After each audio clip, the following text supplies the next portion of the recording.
हिंदी में हमारी एक बहुत ही फेमस कहावत है 36 का आंकड़ा होना और ये चीज मैं अभी डब्ल्यूडब्ल्यू में कोडी रोड्स और केविन ओवेंस के लिए कह सकता हूँ। बिल्कुल फिट फिट बैठता है इनके ऊपर ही, क्योंकि स्मैकडाउन के बाद भी भाई ये जो अरीना है उसमें देख सकते हो आप Cody Rhodes and Kevin Owens यहाँ पे भी लड़े जा रहे हैं। वहाँ सारे जो लोग हैं, मतलब जो अरीना में वहां पे थे, वो सब देख रहे हैं अरे ये कैसे मारा मारी कर रहे हैं, लेकिन उसके बावजूद भी ये केविन ओवेंस और कोडी रोड्स को आपस में छुड़ा पाना मुश्किल हो रहा है बहुत ज्यादा। एक बहुत ही फनी पिक्चर मैंने देखी, इसको मैं लगा दूंगा और आप सोचो कि इस फोटो के साथ साथ लोगों ने क्या क्या मीम बनाए होंगे। वो स्पॉट वैसे थोड़ा अटपटा सा भी लगा, जिस तरीके से वो कोडी रोड्स केविन ओवेंस के ऊपर गिरे थे। और आजकल जितने करामाती फैंस हैं, कोई एक छोटी सी चीज दिख जाए बस उसका कैसे कुछ का कुछ बनाना है वो सबको आता है अच्छे से। Okay, hello chatters, my name is Rohit and you are watching wrestle chatter.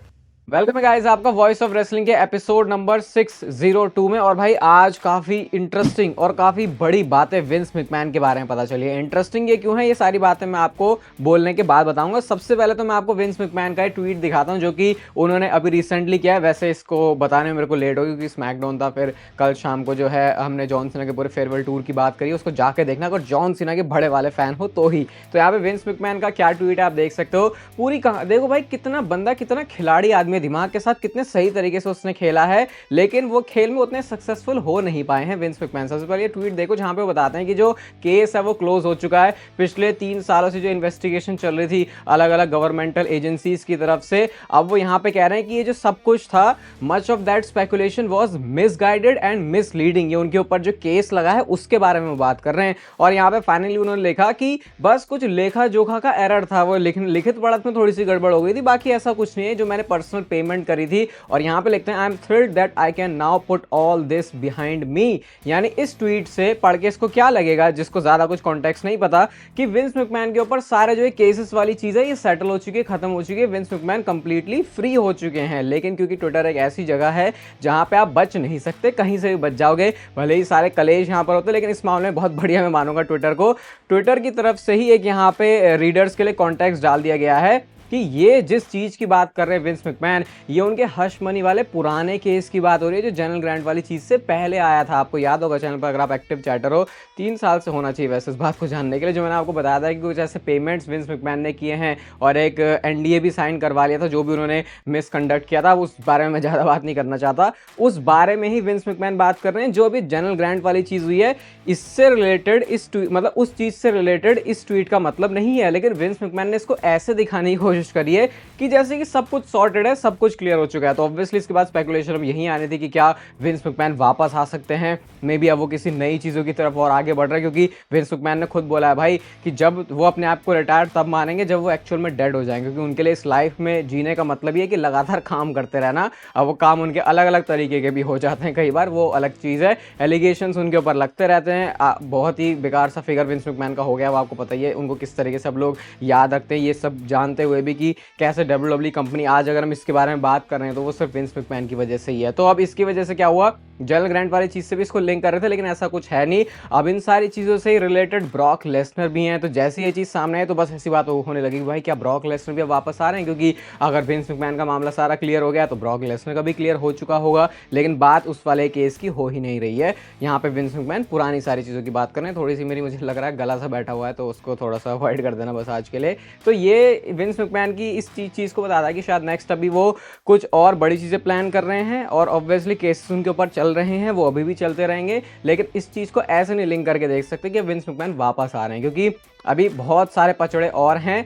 लेकिन डब्ल्यूडब्ल्यूई में या टीकेओ में अभी भी जो शेयर है वो विंस मैकमैन रखते हैं। वो मैंने आपको पहले ही बताया था, अभी भी काफी अच्छी खासी हिस्सेदारी है विंस मैकमैन की, लेकिन वो सिर्फ इस तरीके से कि जैसे किसी एक इन्वेस्टर ने कंपनी में बस पैसे लगाए, बस ऐसे देख सकते हो। कोई ऐसा रोल नहीं है उनका। हाँ, अगर कुछ उनसे एडवाइस या सजेशन लेना चाहे वो खुद जाके पूछ सकता है, लेकिन विंस मैकमैन कुछ थोप नहीं सकता। तो फिर इससे आप ब्रॉक लेसनर को भी लिंक करो कि अब ये सारा चीज केस क्लियर नहीं होता तो फिर ब्रॉक लेसनर के आने को लेकर भी फिर हमेशा ही जो संशय है वो बना रहेगा। हालांकि आपको पता है ब्रॉक लेसनर और विंस मैकमैन दोनों डिफरेंट नेम है।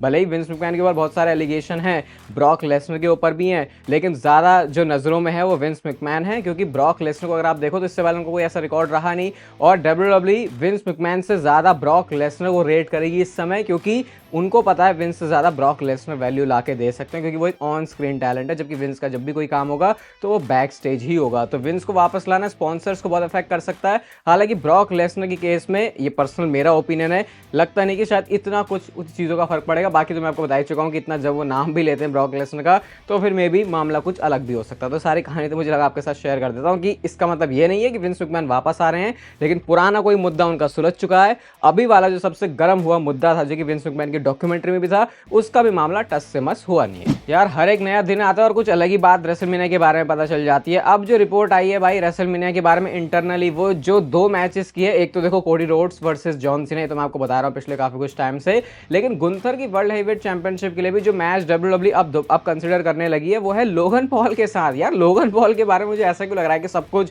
लोगन पॉल के अराउंड ही घूम रहा है। और यार एक चीज मैंने नोटिस करी, मे बी ये आपको किसी और सोर्स की तरफ से ऐसे पता ना चले, क्योंकि ये सिर्फ ऑब्जर्वेशन है मेरी। लोगन पॉल और कॉनर मैग्रेगर का अगर मैच फाइट होने वाली थी बॉक्सिंग वाली ओरिजिनली, और अगर वो नहीं हो रही है तो क्या वो इसी वजह से तो नहीं हो रही क्योंकि लोगन पॉल का सही में डब्ल्यूडब्ल्यू के अंदर एक बहुत बड़ा रोल होने वाला है इस साल की रेसलमेनिया में। तो डब्ल्यूडब्ल्यू उनको अपने लिए एक बहुत बड़ा सुपरस्टार देख रही है, इसलिए वो उनको किसी और तरीके के रिस्क में नहीं डालना चाह रही, भले ही कॉनर मैग्रेगर और ये लोगन पॉल की जो फाइट है वो स्क्रिप्टेड है कैसे भी हो, क्योंकि ये एग्जीबिशन टाइप का मैच है। इसके अंदर कोई ऐसी बहुत बड़ी अथॉरिटी या बॉडी नहीं होने वाली जो देखने वाले इस चीज़ों को। तो ये इसको बस मजे एंटरटेनमेंट के लिए भी कर सकते हैं। इंडिया में बॉक्सिंग फाइट की मैं बात कर रहा हूँ, कॉनर मैग्रेगर और लोगन पॉल की। अब क्योंकि इसमें KSI का नाम आ गया है तो शायद लोगन पॉल इसी एक इंपॉर्टेंट रोल प्ले करेंगे। यही तो रीज़न नहीं है कि वो ये बॉक्सिंग वाली चीज़ में भी इन्वॉल्व नहीं हो रहे, क्योंकि फिर उसके लिए उनको अलग से ट्रेनिंग करनी पड़ेगी। भाई लोगन पॉल के बारे में जितनी बातें हो रही है, ऐसा लग तो रहा है कि कुछ इस बार रेसलमेनिया में बड़ा ही रोल है उनका। और ये भी तो मैंने सुना था कि 2025 में एक तरीके से full time athlete, full time talent की तरह ही लोगन पॉल काम करेंगे। तो शायद वो रेसलमेनिया से बता सकता है फिर हमको। बहुत सारे लोगों को पसंद नहीं आएगा, मुझे पता है ये, और शायद मुझे भी, क्योंकि मैं ऐसा नहीं चाहता कि लोगन पॉल की वजह से बहुत बड़ा कोई मैच कॉम्प्रोमाइज़ हो जाए। फुल रिस्पेक्ट है लोगन पॉल के लिए, लेकिन फिर भी यार बड़ा मैच नहीं, डब्ल्यूडब्ल्यू को ऐसे छेड़छाड़ नहीं करनी चाहिए। लोगन पॉल के बारे में कुछ टाइम पहले मैंने आपको ये भी बताया था कि शायद उनका मैच जॉन सीना के साथ भी हो सकता है, रेसलमेनिया में भी हो सकता है। तो मार्क हेनरी डब्ल्यूडब्ल्यू के लेजेंड, उन्होंने अपनी एक स्पेकुलेशन थ्योरी या प्रेडिक्शन की है। कहते हैं कि अगर Logan Paul versus John Cena का मैच हो रहा है तो रॉयल रंबल में आपको यही दिखने वाला है कि Logan Paul royal rumble match में एंट्री करके जॉन सीना को इस मैच से एलिमिनेट कर देंगे, जिसकी वजह से जॉन सीना और लोगन पॉल का मैच डब्ल्यूडब्ल्यू रेसलमेनिया के लिए सेटअप कर पाएगी। अगेन वही मैं कहना चाह रहा हूँ यार, अगर कोई ज़्यादा बड़ा डब्ल्यूडब्ल्यू के पास मैच है तो फिर ये करने की ज़रूरत नहीं है भाई। अगर तुम इसको क्राउन जूल या फिर सऊदी अरबिया के शो में कर दोगे तो फिर भी ठीक ही है, लेकिन ये 4-5 जो बड़े शोज PLE होते हैं वहाँ पे तो यार बड़े मैचेस ही होने चाहिए। लोगन पॉल के आने से बड़े मैच की फील तो आती है, लेकिन फिर वो पता है कि वो स्टोरी लाइन में डब्ल्यूडब्ल्यू उस तरीके से उसको डेवलप नहीं कर सकती, क्योंकि फिर वो लगेगा कि हाँ भैया एक बड़ा मैच बस डब्ल्यूडब्ल्यू को बनाना था, इसलिए लोगन पॉल यहाँ पे आ गए। आई थिंक ब्रॉन्सन रीड के बारे में मैं आपको बता सकता हूँ कि एग्जैक्टली कब उनका रिटर्न होने वाला है डब्ल्यूडब्ल्यू में। तो ये कुछ तो पोस्ट है NOAH नोआ प्रमोशन की, उसके नीचे उन्होंने कमेंट करके लिखा है, रिप्लाई करके लिखा है कि जुलाई में शायद मैं होपफुली क्लियर हो जाऊंगा। तो अभी हम ऐसे मान के चल सकते हैं कि शायद जुलाई, अभी कितना है भाई, इससे तो पूरा ऑलमोस्ट आधा साल ही पड़ा है ब्रॉन्सन रीड को रिकवरी में लगा। और मैंने आपसे बोला भी था कि इसके रिकवरी में टाइम लगता है।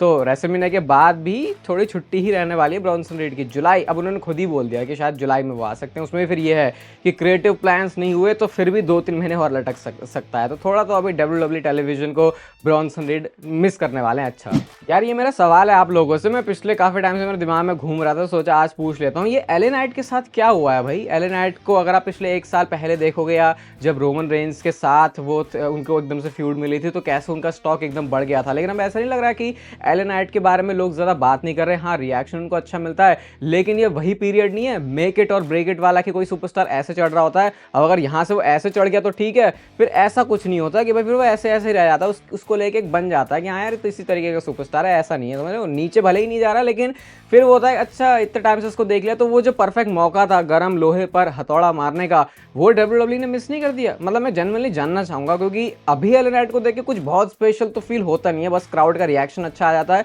लेकिन स्टोरी लाइन के केस में वीक बाय वीक मेरे को ऐसा याद ही नहीं रहता कि मेरे को अगले स्मैकडाउन में ये देखना है कि LA नाइट क्या करेंगे, ऐसा है कुछ। ओके तो फाइनली काफी महीनों के बाद हमको ओडीसी जोन्स की तरफ से भी पता चल गई हैं चीजें। ओडीसी जोन्स मैं बोल ही रहा था भाई कि कैसे तो बहुत ही तगड़ा सुपरस्टार बनने वाला है, लेकिन उसके बाद ही क्या पता चला कि उनके ऊपर कुछ एलिगेशन लगे वही अजीब व गरीब तरीके के। लेकिन अब फाइनली आके कुछ एलिगेशंस के ऊपर ओडीसी जोन्स ने बात करी, कहते हैं वो सारे फॉल्स एलिगेशन थे और अब 2025 से वो दोबारा से प्रोफेशनल रेसलिंग में कंटिन्यू कर रहे हैं। डब्ल्यूडब्ल्यू से तो ऑब्वियसली वो रिलीज ही हो गए थे, तो बस यहाँ पे वो यही बोलते हैं कि जिन जिन लोगों ने मेरा सपोर्ट किया उनको मैं धन्यवाद करना चाहता हूँ। काफ़ी टाइम के बाद वो है, तो उन्होंने बोला भी कि यहाँ पे बहुत टाइम के बाद है। पता नहीं यार, अब एलिगेशन हम क्या ही इसके ऊपर अपना तो कोई वर्डिक्ट दे ही नहीं सकते कि क्या सही हुआ होगा क्या नहीं हुआ होगा, लेकिन 2025 में अब वापस ज़रूर आ रहे हैं ओडीसी जोन्स। और मुझे ये तो नहीं लगता कि वो WWE कंपनी में आ रहे हैं, क्योंकि WWE ऐसी चीज़ों से दूर ही रहना चाहिए। सोच रहे हो कैसे कैसे और नामों के साथ चीज़ हो रही है, तो फिर ओडीसी जोन्स तो फिर भी उस हिसाब से थोड़ा छोटा ही नाम हो गया। ये ट्वीट भाई सीधा दिल में जाके चुभा है मेरे, जब मैंने अपने ट्विटर को खोल के देखा तो भाई एजे स्टाइल्स का ट्वीट दिखा, जहाँ पे उनसे कोई बंदा सवाल पूछ रहा है कि भैया कब रेसलिंग रिंग में वापस आ रहे हो, कैसी तुम्हारी जो हीलिंग है वो चल रही है। उनके फुट में इंजरी हुई थी, तो यहाँ पे उन्होंने लिखा I will be honest this injury is challenging. और ये एजे स्टाइल्स की तरफ से आ रहा है बंदा जो कि इतना लंबा प्रोफेशनल रेसलिंग का करियर रख चुका था, अगर उसके लिए कुछ चैलेंजिंग है भाई तो शायद मामला तो यहाँ पे है। एक चीज़ सोच सोच के मुझे बहुत बुरा लगता है कि एजे स्टाइल्स ने खुद बोला था कि वो ऐसे हील बनना चाहते हैं जो डोमिनिक मिस्टीरियो के लेवल पर होगा, जैसे उनको बहुत ज़्यादा हीट मिली थी।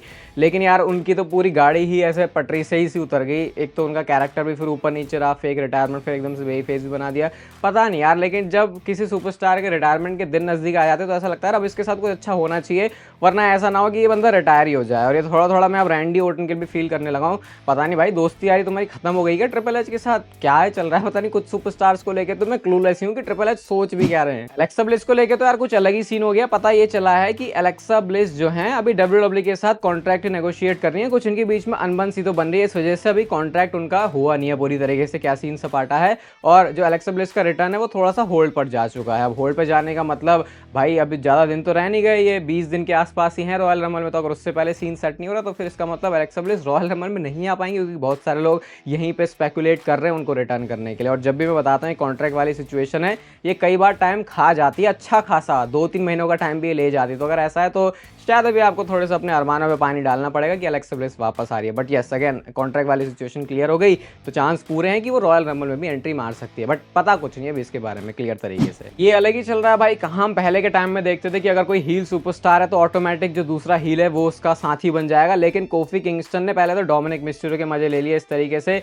जब रिया रिप्ली ने उनके मेन सामान पे लात मार दी थी। और उसका जवाब कैसे दिया है भाई डोमिनिक मिस्टीरियो ने, एक जीआईएफ पोस्ट करी और देखो क्या खतरनाक जीआईएफ है कि इस पूरी जीआईएफ के अंदर ये पूरा मैच ही समा जाता है। और ये कोफी किंगस्टन और ब्रॉक लेसनर वाला मैच है, मजे लेते हुए उन्होंने लिखा दिस यूक और कोफी किंगस्टन को टैग किया। और भाई इस पे देखो 24,000 तो लाइक्स ही हो चुके हैं। कहाँ कोफी ने ट्वीट किया था भाई 3-4 हज़ार भी लाइक नहीं हुए, और डोमिनिक मिस्टीरियो के खतरनाक जवाब पे 24,000 लाइक्स हो चुके हैं। तो इसीलिए मैं कह रहा हूँ कि अब यहाँ पे हील भी हील के साथ नहीं है। रॉयल रंबल के ग्राफिक काफी ज्यादा डिफरेंट ओपिनियन लोग इसके ऊपर रख रहे हैं। आप देखो, आप बताओ को कैसा लग रहा है। ये केविन ओवंस और कोडी रोड्स का ग्राफिक है, और दूसरा आप सेम ही ग्राफिक में जॉन सीना और रोमन रेंज को देख सकते हो। भाई सोचा नहीं था कभी दोबारा से भी ऐसे दिन देखने को मिलेंगे। हाँ थोड़े अलग हैं, यूनिक किस्म के बनाए, मुझे भी नहीं समझ में आ रहा है अच्छे हैं या कैसे हैं, लेकिन थोड़े यूनिक बनाने की तो WWE ने कोशिश की है। लोग इसके ऊपर अपना अलग अलग ओपिनियन दे रहे हैं। बट यस, जैसे कि हमको कल स्मैकडाउन से पता चला कि रोमन रेंज रॉयल रंबल में उतरने वाले हैं। अब देखो क्या अलग अलग बातें शुरू हो चुकी है इसके बारे में। सबसे पहले तो मैं आपको अपनी ही बात बताऊंगा, और ये अपनी बात मैंने आज नहीं, आज से काफी महीनों पहले अगस्त के महीने में मैंने ट्वीट किया था,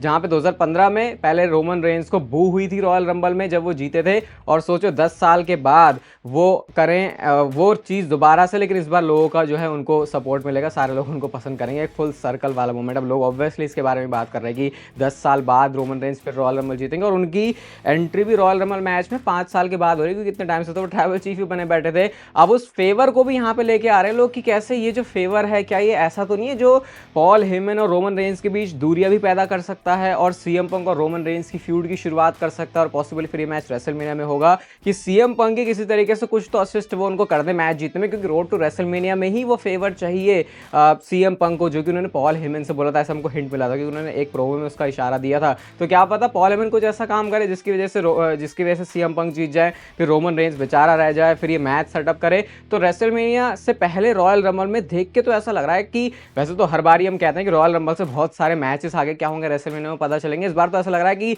रॉयल रंबल खत्म होने के साथ ही हमारे दिमाग में 90% शायद जो रेसलमेनिया का मैच है वो दिख सकता है। इवन अगर आप रोमन रेंज और रॉक के मैच को स्टिल मानते हो कि वो रेसलमेनिया 41 में होगा, तो क्या पता रॉक ही वो सुपरस्टार हो जो कि रोमन रेंज के लिए कुछ अड़ंगा लगा दे। तो देखो वही अगेन बात है कि इस बार रॉयल रंबल देख के आई थिंक पूरी क्लैरिटी, पूरी मतलब ऑलमोस्ट पूरी, कि रेसलमेनिया का मैच कार्ड कैसा होगा, कौन से सुपरस्टार को किसके साथ मैच मिलने वाला है। वीडियो यहीं तक की थी। वीडियो अच्छी लगी तो लाइक कर दो, चैनल को सब्सक्राइब कर सकते हो ऐसी और मस्त वीडियोस के लिए, और तब तक लेते रहो जिंदगी के मजे।